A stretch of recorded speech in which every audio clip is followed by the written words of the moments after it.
এই দারোয়ানের বাচ্চা, তোর মালিক কোথায়? তোর মালিককে ডাক।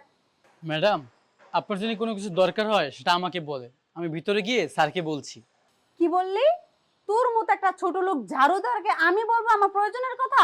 তুই ভাবলি কি করে যে তোকে বলবো আমার সমস্যা কি? যা তুই তোর মালিককে ডাক। ম্যাম, আপনি বুঝতেছেন না, আমি তোমাকে বলেছি আপনি সমস্যাটার কথা আমাকে বলুন, আমি ভিতরে গিয়ে স্যারকে বলছি। কি বললি তুই? আমার কোথাও ভুল হচ্ছে? আমি নিজের চোখে দেখতেছি তুই ঝাড়ু দিচ্ছিস, আবার মুখে মুখে তর্ক করিস, বলিস আমার কোথাও ভুল হচ্ছে। পরেছিস তো 2 টাকা দামের পোশাক, আবার এখানে বড় বড় কথা বলছিস দাঁড়ায় দাঁড়ায়। যা তুই তোর মালিককে গিয়ে ডাক।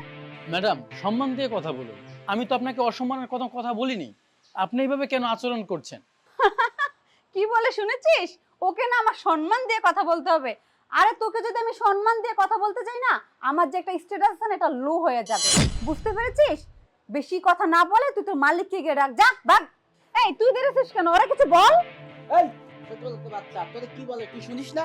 যা তোর মালিককে ডেকে নিয়ে আয়।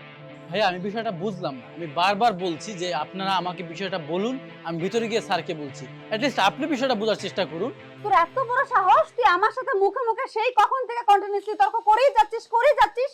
এই তোকে কি বলতে পারছিস তুই শুনতে পাচ্ছিস না? তুই তোর মালিককে গিয়ে ডেকে নে, আর আমার সমস্যার কথা আমি তোকে বলতে যাব কেন? দাঁড়া, তোকে কি করতেছি দেখ এখন। দে ফোন দে। কত বড় সাহস তোর! আরে ম্যাডাম, আপনি তো রাগ করে ফেলেন। আপনি এসে কখন থেকে বলছি কি সমস্যা আমাকে বলেন, আমি স্যারকে বলি না, আপনি রাগ করে ফেলেন।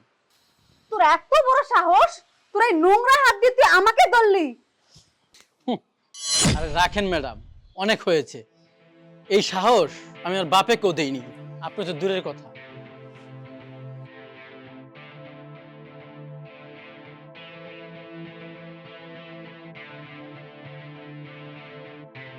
হ্যালো ইসমাইল, তুমি কোথায়? আমি তোমার বাসার নিচেই আছি। আরে আমি তোমার বাসার সামনে গিয়েছিলাম, তোমাকে পাইনি। সেখানে কি হয়েছে জানো? তোমার বাসার এখানে নিচে একটা ঝাড়ুদার আছে, এই ঝাড়ুদারটা আমাকে অপমান করেছে। আমি বাসার নিচেই আছি, ওখানেই আছি। কই, আমি তো তোমাকে সেখানে দেখলাম না। এই ও নাকি বাসার সামনেই আছে বলতেছে। কি বলিস? হ্যাঁ দেখ তো। কি দোষ, মনে হচ্ছে ওইটাই তোর বয়ফ্রেন্ড। চল তাড়াতাড়ি চল, কনভিন্স কর, নাহলে সব মাটি হয়ে যাবে। বুঝতেছি না কি করবো এখন। তাড়াতাড়ি চল, চল, চল, চল, কনভিন্স চল। কর। আসলে ইসমাইল, আমি সরি, বুঝতে পারিনি। সত্যি কথা বলতে কি, আমি তো তোমাকে কখনো এই গেটআপে বা এই অবস্থায় এরকম দেখিনি, এজন্য আমি তোমাকে চিনতে পারিনি। আজকের যে বিষয়টা হয়েছে এটার জন্য আমাকে তুমি ক্ষমা করে দাও। এটা একটা অ্যাক্সিডেন্টলি মিস্টেকলি হয়ে গেছে। সরি? What sorry? তুমি আমাকে কেন সরি বলছো? ও আচ্ছা, তুমি যে একটু আগে যেই ব্যবহারটা করেছো সেজন্য আমাকে সরি বলছো? তুমি তো আমাকে একজন কাজের লোক, একজন দারোয়ান, একজন ঝাড়ুদার ভেবেছো, এই জন্য সরি বলছো।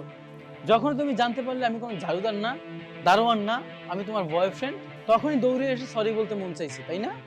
আজ আমার জায়গায় সত্যি সত্যি যদি একজন ঝাড়ুদার অথবা একজন দারোয়ার বা একজন কেয়ারটেকার থাকতো, তুমি তার সাথে এই সত্যিকারের আচরণটাই করতা। কি ঠিক বলেছি না? 100% ঠিক বলেছি। কারণ তোমার ব্যবহারটাই এটা। তুমি মানুষকে মানুষ মনে করো না, তুমি সবার সাথে এ ধরনের আচরণই করো। তোমার সমস্যা হচ্ছে তুমি মানুষের বাহ্যিক পোশাক দেখে মানুষকে সম্মান করো।